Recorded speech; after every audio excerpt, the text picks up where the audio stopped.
আপনি কর্পোরেট বা private job করছেন কিন্তু নিশ্চিন্তে শান্তিতে ঘুমাচ্ছেন, তাহলে আমি বলবো আপনি একজন বোকা। কেন বলছি? কালকে সকালে হয়তো একটা মেইল পাবেন আপনার চাকরি নেই। কোম্পানি যখন ইচ্ছে তখন আপনাকে ব্যবহার করছে, আবার যখন প্রয়োজন নেই আপনাকে যে কোনো সময় কোম্পানি বাদ দিতে 1 মিনিটও চিন্তা করবে না। হ্যাঁ, সম্প্রতি বাংলাদেশের বিভিন্ন কোম্পানি সহ বিশ্বের বিভিন্ন দেশের বিভিন্ন কোম্পানিতে এই ঘটনাটা হরহামেশা ঘটছে। সুতরাং আপনি যদি কর্পোরেট বা প্রাইভেট জব করে থাকেন, এই ভিডিওটা আপনার জন্য। আমরা যারা প্রতিদিন সকালে গেট আপ সেট আপ নিয়ে অফিসে যাই, বাইরের চাকচিক্য দেখে অনেকে মনে করছেন কর্পোরেট জব করে বা সেলসে জব করে আমরা খুব সিকিউর, কিন্তু আসলে আমাদের বাস্তব চিত্র কি সেটা শুধু আমরাই জানি। আজকে কোনো রাগ না রেখে আপনাদেরকে আমি শোনাবো সেলস বা কর্পোরেট লাইফের বাস্তব চিত্র। বেসরকারি চাকরির মায়া যে কত নির্মম তা যারা ভুক্তভোগী তারা হরহামেশা টের পাচ্ছে। আপনি পারফর্ম করে যাচ্ছেন, কারণে অকারণে যে কোনো দিন আপনার কাছে একটা মেল চলে আসবে, কোম্পানিতে আপনার প্রয়োজন নেই। বিশেষ করে যারা সেলসে আছে তাদের জীবনটা তো এক জীবন কোনো। আপনি সারা বছর পারফর্ম করছেন, কোম্পানিকে কোটি কোটি রেভিনিউ এনে দিচ্ছেন, কিন্তু কোনো এক মাসে বা কোনো একটা কোয়ার্টারে যদি আপনার পারফরমেন্স ভালো না হয়, কোম্পানি আপনাকে চিনবে না। বিশেষ করে আপনার উপরে যে বস থাকে, ওই বস যদি আপনাকে পছন্দ না করে, আপনার পারফরমেন্স যতই ভালো হোক আপনি এখানে টিকে থাকতে পারবেন না। আপনাকে ফোর্স রিজাইন বা টার্মিনেট করা হবে এবং আপনি এই সিস্টেমে এই জাতাকলে পিছিয়ে মরতে। প্রশ্ন হতে পারে, কোম্পানিগুলো এত সহজে কর্মী ছাঁটাই করার সুযোগ পায় কি হবে? উত্তরটা খুব সহজ। বাংলাদেশে যে শ্রম আইন আছে তা কাগজে কলম আছে, বাস্তবে এটার প্রয়োগ নেই। ভালো কোনো উদাহরণ নেই যেটা দেখে বেসরকারি চাকরিজীবীরা অনুপ্রাণিত হবে। কোম্পানি যদি তাদের উপর কোনো অন্যায় করে, বিরুদ্ধে ব্যবস্থা নেই। দুর্বল শ্রম আইনের কারণে এবং আইনের যথাযথ প্রয়োগ না থাকার কারণে একটা কর্পোরেট কর্মী আইনের দ্বারস্থ হতে ভয় পায়।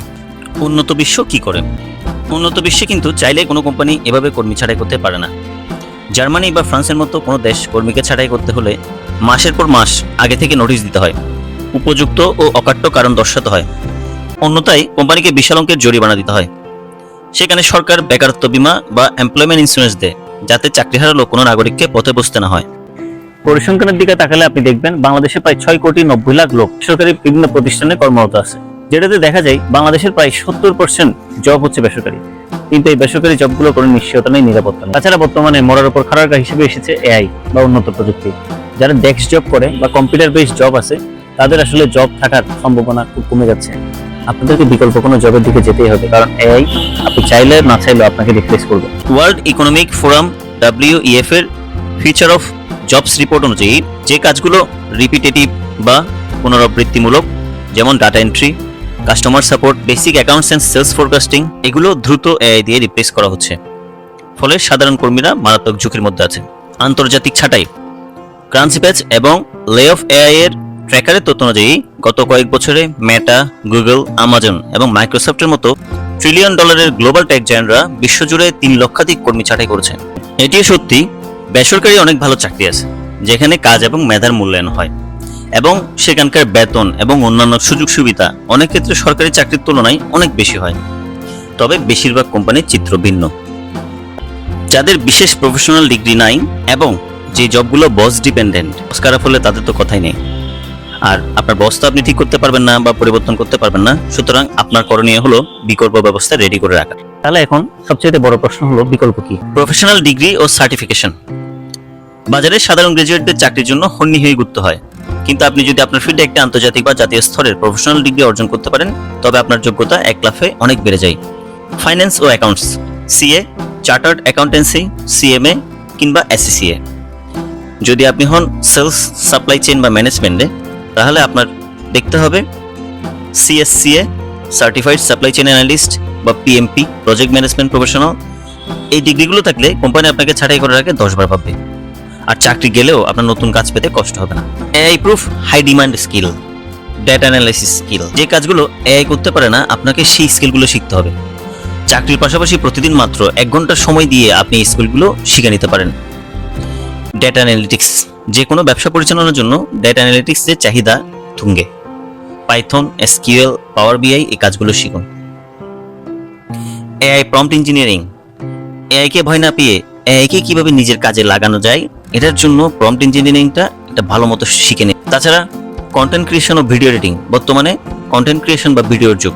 আপনি উন্নত মানের ভিডিও এডিটিং বা মোশন গ্রাফিক্সের কাজ জানলে আপনার ফ্রিল্যান্সিং বা কোনো জবে কাজ করা কোনো অসম্ভব কিছু হবে না। স্কিলের বাইরে আপনি যেগুলো করতে পারেন, মাইক্রো এন্টারপ্রাইজ বা সাইড বিজনেস। চাকরিতে থাকা অবস্থায় আপনি আপনার আয়ের একটা অংশ জমিয়ে সম্পূর্ণ নিজের একটি ছোট ব্যবসা প্ল্যাটফর্ম তৈরি করে ফেলতে পারেন। এটি হতে পারে ছোট ই-কমার্স উদ্যোগ, কোনো কনসালটেন্সি ফার্ম কিংবা বিশ্বস্ত বন্ধুর সাথে পার্টনারশিপের ছোট কোনো সার্ভিস ওরিয়েন্টেড বিজনেস। এমনও হতে পারে আপনি আপনার চাকরির পাশাপাশি আপনার বন্ধুর বিজনেসের সময় দিবেন, বিজনেসটা শিখবেন, যেন কোনোদিন চাকরি গেলে আপনি ওই ধরনের বা ওই রিলেটেড অন্য একটা বিজনেস শুরু করে দিতে পারেন। আপনার যদি একটি সাইড হ্যাসেল বা বিকল্প আয়ের উৎস সচল থাকে, তবে যে কোনো দিন চাকরি চলে গেলেও আপনি মানসিকভাবে ভেঙে পড়বেন। সরকারের কাছে প্রত্যাশা। এই যে লাখ লাখ বেসরকারি চাকরিজীবী প্রতিনিয়ত এক বুক আতঙ্ক নিয়ে বাসছেন, এর শেষ কোথায়? একজন নাগরিক হিসেবে, একজন করদাতা হিসেবে রাষ্ট্র এবং সরকারের কাছে আমাদের কিছু যৌক্তিক প্রত্যাশা রয়েছে। এগুলো কি? দ্রুত বিচার ও বিশেষ শ্রম ট্রাইব্যুনাল।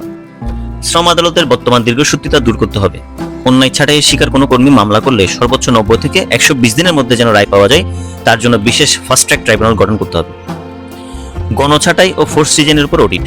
কোনো কোম্পানি যদি একসাথে 10 জন বা তার অধিক কর্মীকে ছাঁটাই করে বা জোরপূর্বক পদত্যাগ করতে বাধ্য করে, তবে সরকারের সংশ্লিষ্ট মন্ত্রণালয় এবং নিয়ন্ত্রক সংস্থার পক্ষ থেকে বাধ্যতামূলক স্পেশাল অডিট বসাতে হবে।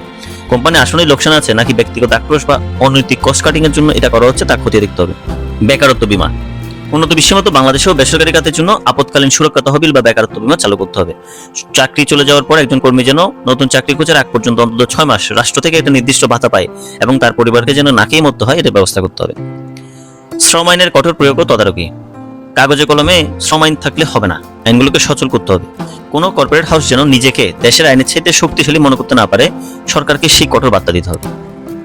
আরেকটা কথা ক্লিয়ার না করলেই নয়, এই ভিডিওটা বানানো হচ্ছে আপনাকে ভয় দেখানোর জন্য না। আপনি প্রাইভেট সেক্টরে জব করছেন, কোম্পানি কিন্তু আপনাকে চিনে না, কোম্পানি আপনার ফ্যামিলিকেও চিনে না। কোম্পানি চিনে কোম্পানি প্রদত্ত একটা আইডি নাম্বার অথবা একটা মেইল। কোম্পানি যখন প্রয়োজন হয়েছে আপনাকে ব্যবহার করেছে।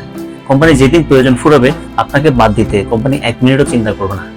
সুতরাং আপনি যদি প্রাইভেট বা বেসরকারি জব করে টিনের চশমা পরে থাকেন এবং ভাবেন আপনার চাকরি কখনো যাবে না, তাহলে আমি বলবো আপনি বোকার স্বর্গে বাস করছেন। ভাই, টিনের চশমাটা খুলুন, বাস্তবতায় আসুন। কর্পোরেট জব থাক না থাক, আপনি আপনার বিকল্প রেডি করে রাখুন, যেন চাকরি গেলে আপনাকে বসে থাকতে না হয়। আপনি কিছু না কিছু একটা করে আপনার ফ্যামিলিকে টেনে নিয়ে যেতে পারেন। আজ যে কথাগুলো আমি বললাম তা শুধু আমার একার কথা নয়, এটি আপনার, আপনার সহকর্মীর এবং এই দেশের কোটি কোটি বেসরকারি চাকরিজীবীদের ভেতরে চাপা কান্না। আমার এই আওয়াজ যেন নীতি নির্ধারক এবং প্রতিটি কর্পোরেট কোম্পানির কান পর্যন্ত পৌঁছায়, তার জন্য ভিডিওটি এখনই আপনার ফেসবুক টাইমলাইনে এবং বন্ধুদের সাথে শেয়ার করুন। আপনার একটি শেয়ার হয়তো আজ অন্য কোনো কর্মীকে চাকরি হারানোর আগেই সচেতন করে তুলতে পারে, তাকে নতুন কোনো পথ দেখাতে পারে। কমেন্টে জানান আপনার কর্মস্থলের অভিজ্ঞতা। দেখা হবে বিজয়ে। ভালো থাকুন, সুরক্ষিত থাকুন।